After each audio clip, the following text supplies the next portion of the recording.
probably your last game at Farrell Center, playing for a Big 12 championship. I mean, that's pretty ideal, isn't it? Yeah, I mean, I'm super excited that we battled back after some tough losses and put ourselves in this situation. So hopefully Kansas loses and we take care of this one and we get the championship. Are you definitely going to leave, or are you thinking about coming back? It's probably 98% chance I leave. So, yeah. What's it gonna mean to you when you step out on the Farrell Center floor? You get that ovation. What kind of emotions are you expecting to feel? I think it's gonna be really special. I mean, I've been here so long and like I've changed so much here. It's just like, I don't know. I think it's just gonna be a lot of different emotions. Like I've accomplished so much since I've been here, and like I've played like really hard like my entire career here. So I think it's just gonna be kind of, I don't know, a little bit surreal, like seeing that it's all coming to an end, but like not in like a sad way, really. Like I'm proud of like what we've been able to do in my time here. So. Is there a piece of advice that you've received maybe, this year or last year that you wish you could have known, maybe your freshman year, or anything like that? Yeah, I didn't really take anything seriously in like my freshman or sophomore year, so kind of wish I had like done that a little bit more. I was like super skinny. I was like 195. I wish I just like I still practice hard and all that, but I just wish I had taken stuff off the court a little bit more seriously. Just been more disciplined. That's pretty much it, though. How much do you feel like you've grown throughout your time here at Baylor? Yeah, it's been so much. Like my freshman year, I came in like shooting every shot the second I touched the ball, and like it's kind of funny to everybody, but like in high school, I was too scared to even shoot the ball. So it was like that was like kind of me trying to break out of my shell, and but then over the years, I've kind of tried to fine tune that. And this year, I haven't been shooting the ball well, but I'm trying to find other ways to impact the game. So, yeah, I've just changed and grown a lot in my time here. Have you changed your approach a little since John went down? Yeah. Yeah, I'm just really trying to emphasize rebounding because I know that's something we need, and Flo's doing a great job of that for us, and so is Jeremy. But I know that that's one of our weaknesses now, and if I don't step it up, so I've just been trying to focus on that.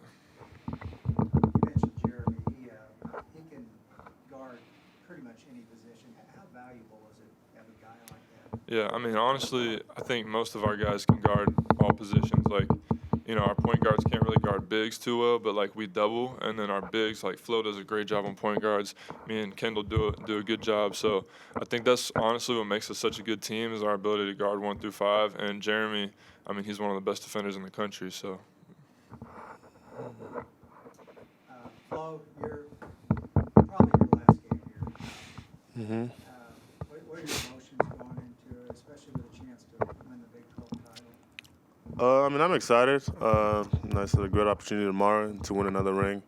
Me and Matt always talk about it, how we was kind of like a little bit of an outcast coming in. 2018 class was kind of like, what's going on here, Like, we always have this saying where it's like, look at us, huh? Look at us. But, yeah, I mean, like, national championship, Big 12 last year, another opportunity tomorrow, so it's just, sky's the limit, for sure. Would you even consider coming back, or you have your mind made up to go? Or? I mean, as of right now, it's a conversation I'm going to have with my family, but for now, I'm just focused on tomorrow and, winning the next game. So, yeah.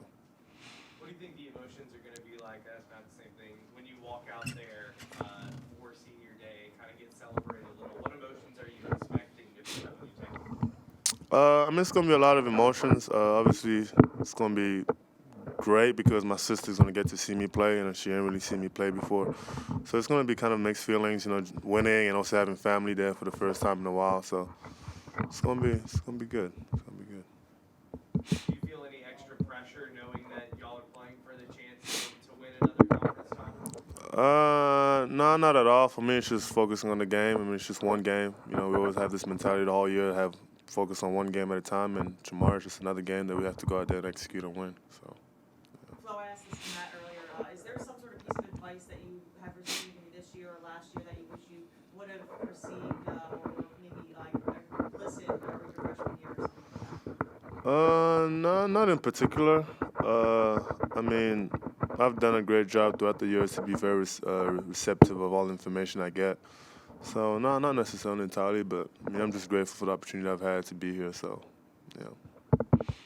Well, you're obviously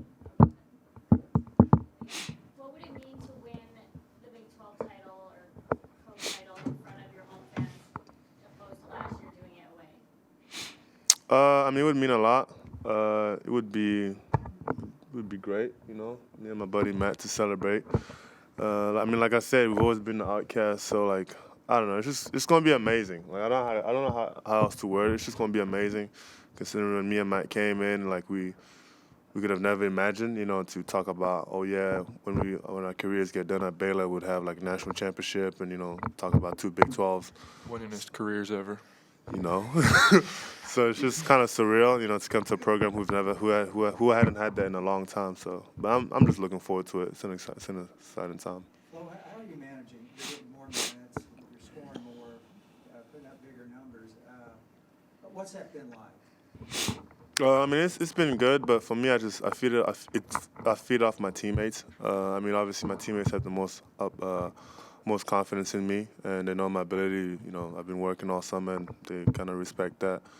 And I mean, I just go out there and play and execute for my teammates. I give credit to James and stuff, who always finds me on easy finishes. But just yeah, it's been going well. That's all I can say. Well, having your family here this weekend, you touched on it, but you know, how tough has it been to be far away from them throughout Baylor, and what does that mean to have them here? I mean, it's been tough. It's been tough. It's been some years. Like, me and my sister was talking last night, and the last time we saw each other was 10 years ago. And I was like, it's a long time ago. But, yeah, it's definitely going to be good. It's going to be good. It's a big weekend. A lot going on. Where do you guys want to start? Shot it, at least sharing the time. Yeah. How great would that be for these seniors? It's great for everybody. At the end of the day, you start out and everybody wants to win a conference championship. It's really hard to do, and to be this late in the season and you control your own destiny with that, that's a great thing. At the same time, we know each and every game in the Big 12's a war, and Iowa State's been the top 25 team for about the whole season, and a very good team, and a team that defensively has been one of the best defensive teams in the nation from the get-go, and they're still top 10 overall defense in the country. Could maybe just say a little bit about each of the 3 seniors? Yeah, Flo is somebody, and it's a little different with senior day because you never know who's really a senior, but Flo is somebody that came in, and when you watch film, he's gotten so much bigger, stronger, more mature, and his game is improved each and every year, and someone that's worked extremely hard. He's represented us very well off the court, and unfortunately his parents aren't going to get here in time for the game, but I think they will be able to see him next week, which will be really cool. Matt Meyer is somebody that we recruited since his, I don't know, sophomore, junior year in high school, and somebody that is physically really matured, gotten so much better on the defensive end and rebounding wise, and then offensively so much more efficient, and somebody that's matured and throughout the years. And I know without him and Flo, we wouldn't have had the success we've had in the last 4 years. With James, somebody that when you lose guards like Davion, Jared, and Maceo, you have to have someone who can step in right away and help with that is an experienced player, a tough player, a winner. And James checks all those boxes, and I think he's really learned a lot from our players, and really wanted to be coached, wanted to improve, and he had great coaches before and did a good job with them, but credit him for continuing to improve and wanting to grow and get better. Scott, how big was that pickup?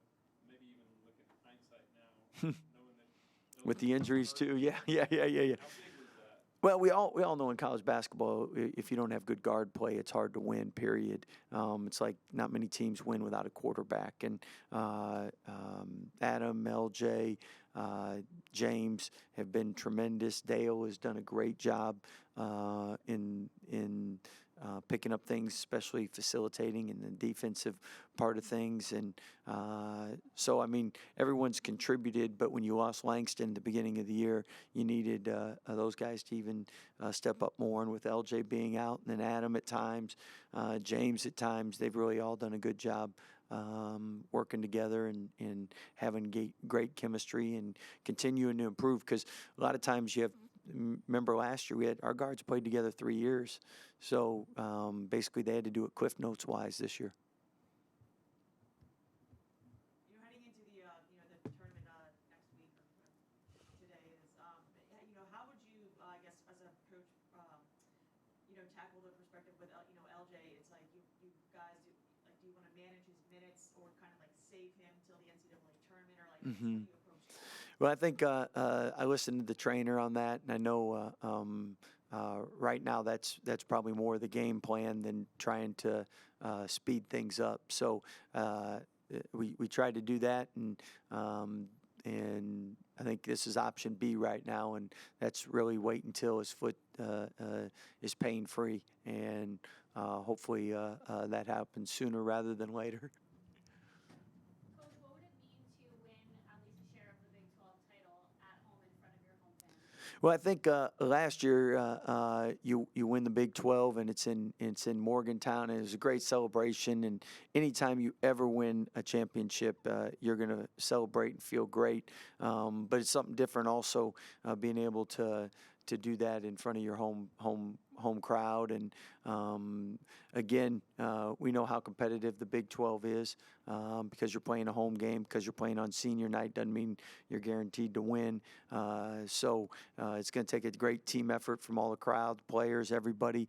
And then if you are able to win, then obviously doing it in front of your fans is something that's special. But you've battled a lot of injuries this year, had ups and downs, and yet you do find yourselves in a position to win at least a share of the title. What do you think that says about this group's resiliency? And has it felt just really different than last year's title? Yeah, last year you had such a cushion, but again, just being in position, the Big 12 is the best conference in the country. I think I saw the last thing on the net rating. Our lowest team is like 67, and the next Power 5 is like 187. So like everybody is at the top, where in the other power conferences, there's one or two teams that are down here where at least you got an easier game.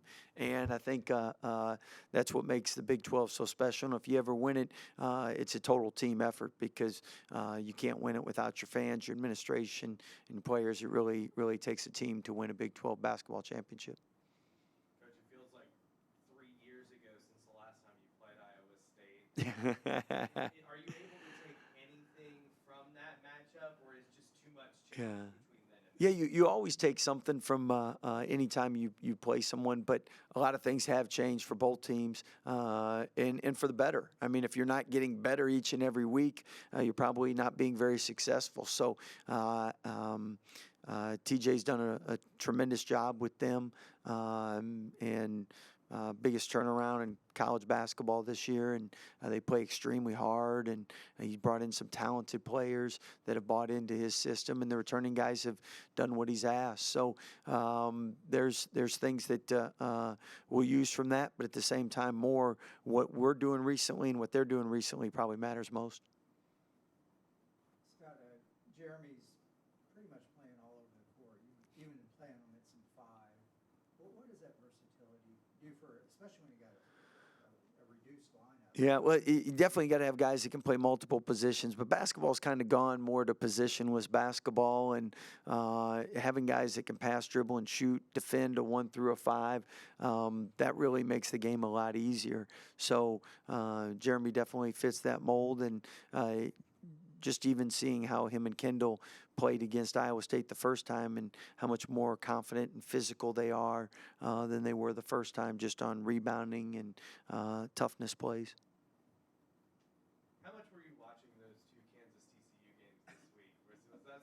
sat down and watched, or was it just kind of a put it in the back of your mind? Well, there is no back of the mind, but I was getting score updates because that seemed to work the first night, so I wasn't going to change anything the second night or the second game. Along those lines, just because you're playing for a Big 12 title on Saturday, how much do you talk about that with the guys versus trying to convince them this is still just another game?